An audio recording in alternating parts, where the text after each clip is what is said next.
আসসালামু আলাইকুম। তো আজকে ফার্স্ট ব্লগে আসছি। তো আমার ব্লগটি সবাই দেখবেন আশা করি। তো আজকে থেকে আর কি ব্লগ স্টার্ট করা, এটা আমার ফার্স্ট ব্লগ। তো সবাই আমার পাশে থাকবেন, লাইক কমেন্ট শেয়ার করবেন, আর পাশে থাকবেন, অবশ্যই সাবস্ক্রাইব করবেন। আর এই যে দেখেন আমাদের বাড়ির পিছনে ভিউটা একটু দেখাইতেছি। যে এই যে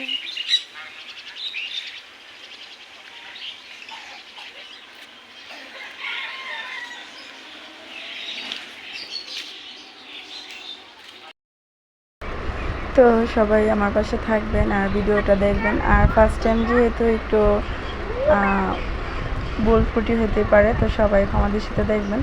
তো সকাল সকাল এখানে বোন আর কি কাপড় চোপড় গুছাইতেছে, তার মার কিছু স্মৃতি ছিল, ওগুলো দেখালো আমার শাশুড়ি মা। তো এগুলো আর কি দেখালো, ওনাটা আমার শাশুড়ির ছিল।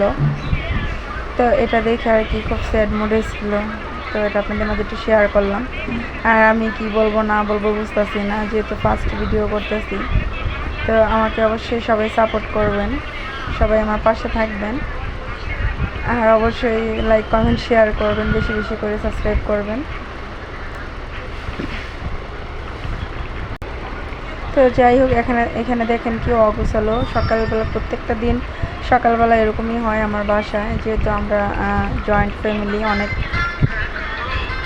অনেক মানুষ যেহেতু। তো এখানে আমি একটু রান্নাবান্না করতেছি সকাল সকাল। সেটা হচ্ছে গরু কলিজা আর হচ্ছে ভাত বসাই দিয়েছি।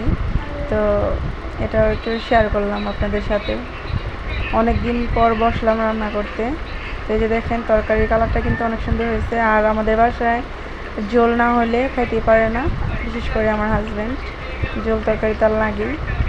তো যাই হোক, এখানে আর কি রান্নাবান্না মোটামুটি হয়ে আসছে। আর আমি আজকে ভিডিওটা তেমন একটা লং ভিডিও করি নাই, শর্টকাট ভিডিওই করছি। তো যেহেতু আমার ফার্স্ট ভিডিও, আপনারা অবশ্যই আমাকে বেশি বেশি সাপোর্ট করবেন। আপনারা সাপোর্ট না করলে আমি কিছুই করতে পারবো না। তো সবাই দেখতে থাকুন। তো আবারও ওই জায়গায় বসছি বোনের সাথে কিছু আড্ডা গল্প করার জন্য। তো আমি বরাবরই রান্নাঘর থেকে, অনেক গরম লাগতেছে, তো রান্নাঘর থেকে এসে আবার এখানে বসছি। তো এখানে বসে একটু আড্ডা মারলাম, কথা বলতেছি, যেহেতু বোন এখানে, তো এই কারণে আসছি। তো এই তো